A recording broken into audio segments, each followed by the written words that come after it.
to y'all about giving back and service in our community. Giving back looks different for everyone. For some people, giving back involves large actions. It could be planning a gala for a national nonprofit, or rappelling down the side of the Coppers building to raise money for a local charity. But for others, giving back involves smaller, quieter actions. It could be something as simple as tutoring a child who's struggling in math, making dinner for a friend whose husband is in the hospital, or taking a photo of a child with cancer. These quiet acts of service might not make the nightly news or headlines in the local paper, but they're still powerful, they are meaningful, and they make a difference. And I've seen firsthand how quiet acts of service can make a difference in people's lives. My story starts in Philadelphia in October 2006. I'm originally from Pittsburgh, but at that time I was living in Philly with my husband and 3 small children. We were in the process of moving back to Pittsburgh to be closer to my family.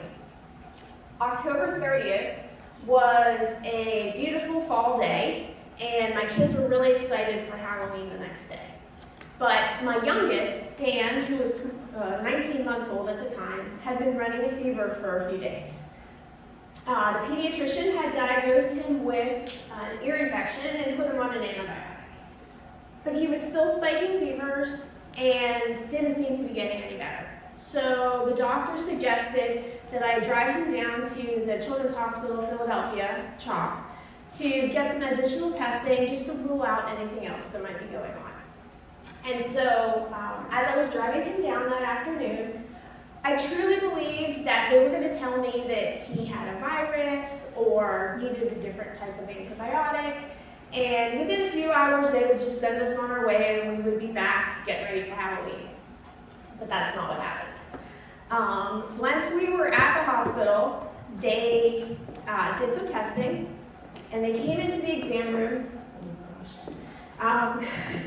They came into the exam room and told me that blood tests showed that Dan had leukemia. And they immediately introduced me, here's our oncologist, we're going to be admitting him into the hospital tonight so he can start treatment tomorrow. And as they were talking, all I could think was, this has got to be a mistake, you must be in the wrong room, we're here for the ear infection. But it wasn't a mistake, and Dan was admitted that night into the hospital, and all of a sudden we had joined the childhood cancer community. He was inpatient for the next month, and it was a very overwhelming time for myself and my family. But I will always remember these small acts of kindness and generosity that the people around us did to support us during this time. My in-laws, who were living in Boston at the time, came down and took over my household, took care of my 6-year-old and my 4-year-old to try to keep their lives as normal as possible so Tom and I could devote our time and energy to Dan in the hospital.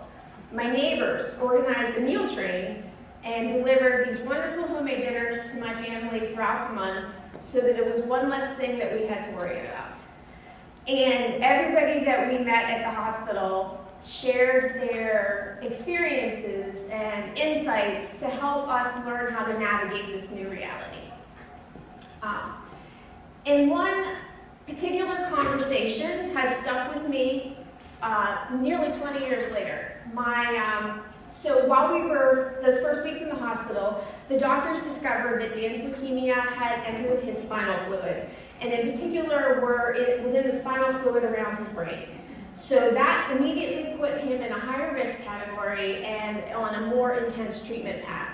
And they also recommended cranial radiation for him. Radiating a child's developing brain is a very scary thing. And had Dan been diagnosed 20 to 25 years earlier, it would have left him with permanent brain damage. In the years since, the doctors, through research and experience, had learned that they could use lower levels of radiation, but they still couldn't tell us what kind of impact that was going to have on our son and his development. And it left my husband and I with a very difficult decision on knowing what the right thing to do was. But I was able to talk to a mom of a child who had a similar diagnosis and had faced a similar decision. And in a simple 10-minute conversation, she was able to tell me her family story and talk to me about why they decided to go right ahead with the radiation. She answered my questions, she calmed my fears, and in just that simple conversation, she gave me hope. And that's something that sticks with me 20 years later. So, meanwhile, while we were in Philly, I noticed that a lot of the people that we were meeting getting these wonderful black and white photos from an organization called Flashes of Hope. And they were beautiful, and it was something that I wanted to do with Dan. But there was so much going on, and I was really overwhelmed, and I said, you know what? I'm going to put a pin in this. We'll worry about that when we get to Pittsburgh, and we just got to kind of get things settled here. So fast forward several months, we made the move to Pittsburgh. We got Dan's care transitioned to the wonderful doctors and hospital here, settled into our new home and new community, and finally I felt like I could breathe. And so I said, you know what? This is the time. I'm going to look up that photo shoot. So I went to the Flashes of Hope website and to look to see when the photo shoot in Pittsburgh was going to be. And that's when I discovered there was no photo shoot in Pittsburgh because there was no chapter in Pittsburgh. But while I was on the website, there was this little button at the bottom of the webpage that said, start your own chapter. And so I said, I can do that. And so I clicked the link.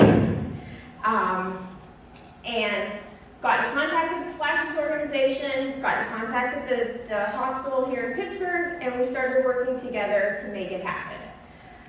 Now, as a little bit of a backstory, Flashes of Hope is a nonprofit organization that was founded in Cleveland in 2001 by the mom of a child with cancer, and since then has partnered with pediatric hospitals across the country to provide free, uplifting photos for children with cancer and to help these children see themselves in a new light.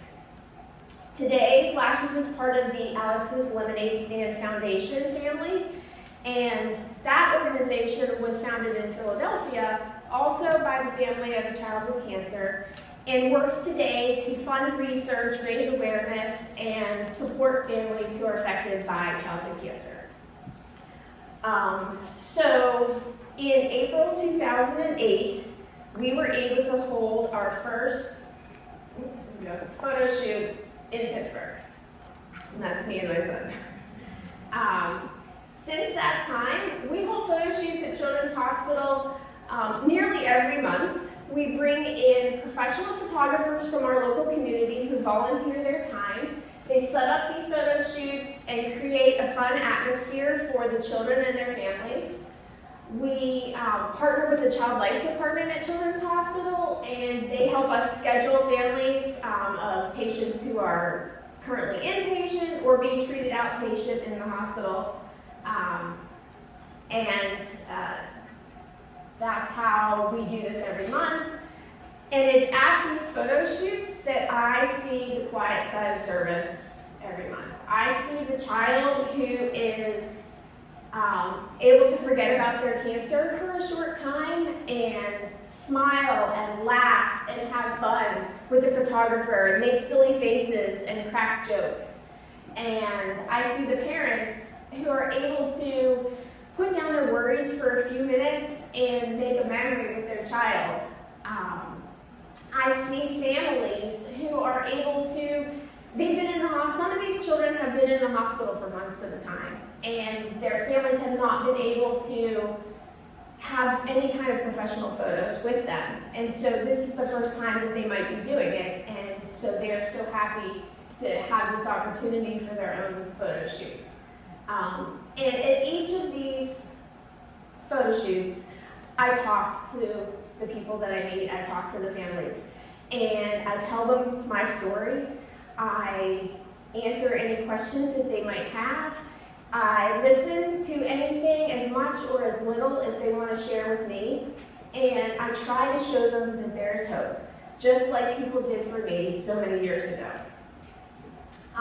So since 2000, our first photo shoot in 2008, We have photographed over 1,400 children here in Pittsburgh, and for some of these families, the pictures become a testament to their child's strength and dignity throughout their cancer journey.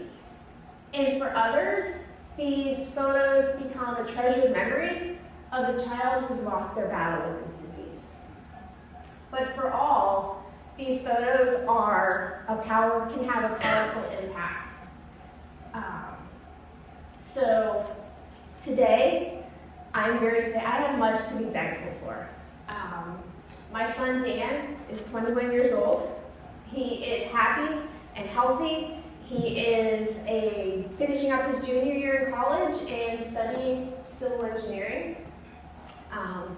And for the past 18 years, I have had the privilege and the priceless opportunity to give back to my community through Flashes of Hope. It is a quiet service, but it does have an impact, one child and one photo at a time. Thank you.